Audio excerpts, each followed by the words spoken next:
Hi, I'm Terrell Turner, the host of the Business Talk Library. And today I have a great guest on, and we're going to talk about this guest's business. But as we do in all the interviews, we definitely like to dive into, what was the story behind the business? Because a lot of times people get this misconception about, entrepreneurship is just this glamorous thing, and they don't always really understand, the story and the background that goes into, these great companies that you see. So I'm excited about having Wylie Robinson on to talk about his business Rumpl and to talk about, his recent exciting experience with, pitching his business on Shark Tank. So welcome to the show, Wylie. Thanks so much for having me. Absolutely, absolutely. Now, before we jump into your business about Rumpl and, what the business is up to now, what was your background before starting Rumpl? Before starting Rumpl, I was working in a variety of creative fields. So my educational background is in architecture. I got a degree in architecture, and after graduating, worked for an illustration company where we would design and illustrate architectural renderings for essentially for developers. So if you can imagine, a construction site, generally on the chain link fence outside of that project, there's like a rendering of the mature project with shoppers walking around and things like that. So we would create those assets. And then from there, I got a job at a branding agency and worked there for about 4.5 years. That was called Landor Associates. And that has been the most influential step in my professional journey for sure. That's where I really saw sort of the ins and outs of a big major branding agency and carried a lot of those learnings into Rumpl. Gotcha, gotcha. Now, I guess, was there anything about, going from, the architectural construction field going into branding? Like, was there something that kind of triggered that? Or, was it just, a great opportunity opened up? Yeah, I think it wasn't anything specific that triggered it, more just just sort of a journey where I started to realize that, architects are really overworked and underpaid. It's very technical when you get into the actual profession of architecture. School is much more conceptual, and it feels a little bit more like art. And when you get into the actual profession, it gets very, very technical. And it's not as, I don't want to say it's not as creative an environment, but you need to just deal with the realities of construction and physics a lot more than you would have to in, more of a creative field like branding or graphic design or anything like that. So I kind of just migrated more towards the art side of the business. And for me, that kind of intersected with real world application in branding. There's still a lot of strategy and a lot of thought that went behind it, but you could still be really creative and whimsical on a day-to-day basis with what you were doing at work. Gotcha. Awesome. So what was it that started to spark the idea of, going from the, leveraging the branding and going with Rumpl? Well, the origin story of the product, I'll call it the product first, and then I'll kind of talk about how it evolved into a brand. Was I was on a ski trip with a really good friend of mine in 2012, and we were sleeping in the car, getting ready to go skiing the next morning, and woke up the next morning and the car was completely frozen. Wow. So we couldn't turn the car on. We were stuck, a few miles away from anywhere where we could get help. No cell phone service. And so what we had to do is just climb into our sleeping bags and wait for somebody to show up.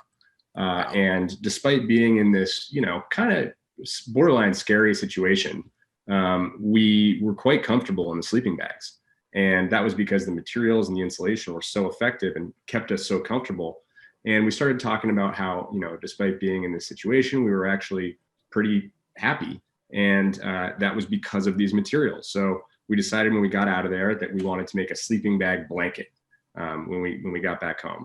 And that's what we did. We eventually got out of that situation. And when we were living in San Francisco at the time, when we got back up to San Francisco, we went to a fabric store and picked up some ripstop nylon and some really basic insulation, puffy insulation, and sewed up the first two what would be Rumpl blankets. And that was kind of the end of it. There wasn't really a whole plan to build this business out of this idea. But we had these products for a couple of months, and some of our friends told us that they would also like these things, and they thought they were a good idea. And we decided, let's give a Kickstarter a try. Kickstarter at the time, this is like 2013. Kickstarter was really kind of becoming press worthy. You know, a lot of campaigns were generating, you know, hundreds of thousands of dollars in pre-orders, and it's really low cost to do something like that. So we said, okay, let's give it a shot and do a Kickstarter. And we ended up raising about $250,000 in 30 days for this product. And I don't think it was really until that happened that we realized that this could be a company and a bigger brand. And what we started realizing while the Kickstarter campaign was going really well is that blankets as a category, speaking broadly about them as a category, really haven't undergone any upgrades in like hundreds of years. I mean, there's some of the oldest textiles ever discovered by humans are in fact blankets, and just really primitive old blankets. But despite the fact that they've been around for so long, the blankets you buy today are pretty much the same one your grandmother would have bought. And, you know, they're made out of wool and cotton and natural fibers. And we've seen this big revolution in textiles happening in outdoor gear and athletic apparel with these incredible performance materials that are perfectly suited to be used on a blanket. And so we decided, let's take some of the technology that's being developed in apparel and flow some of those benefits and performance features into this category of blankets. And that's sort of the big idea for Rumpl, is to kind of upgrade this category using performance materials. I mean, I think that that's an amazing story. I mean, especially when you think about, you know, entrepreneurs that develop a business, because sometimes when you hear the story of entrepreneurs, like they came up with this business, this idea, this product, and they were just like, hey, we're just going to go build the business. And they run into these roadblocks because they're not really listening to the market and hearing what they're demanding. But it sounds like you guys did a great job of like really the market told you, hey, there's a demand for this. And then you guys really started you know, taking it to the next level. So what has that journey been like? I mean, with building, you know, formalizing a business around this mission, this idea, and this product, what has that journey been like? Well, it's definitely helped a lot to really crystallize the mission. You know, every entrepreneur I talk to that's got sort of a new business idea, their aperture for what they think the business can be is always really broad. And when you're starting out, there's so many decisions you have to make. Some of them are really big decisions, some of them are really small decisions, but you're making hundreds of them a day. And the more you can sharpen that mission, the fewer decisions you have to make, or those decisions you have to make will just become much more clear. And so I would say that it's just really important to focus that mission. And I think it's been really helpful for Rumpl because, you know, in the early days, we thought, all right, well, we can make all sorts of stuff. We can make chairs and we can make, you know, it was just like so broad that really honing in on that blanket category specifically has just allowed us to answer our own questions much more quickly. Awesome. Awesome. You know, one of the experiences that a lot of people, you know, think about is, you know, how to get the messaging right for that business. Like you talked about, you know, getting that mission clear and, you know, getting the messaging right. And, you know, recently, you know, you were on Shark Tank pitching your business. What was that experience like? I mean, with now it's like, hey, now I have to get my messaging right for a pitch. What was that experience like?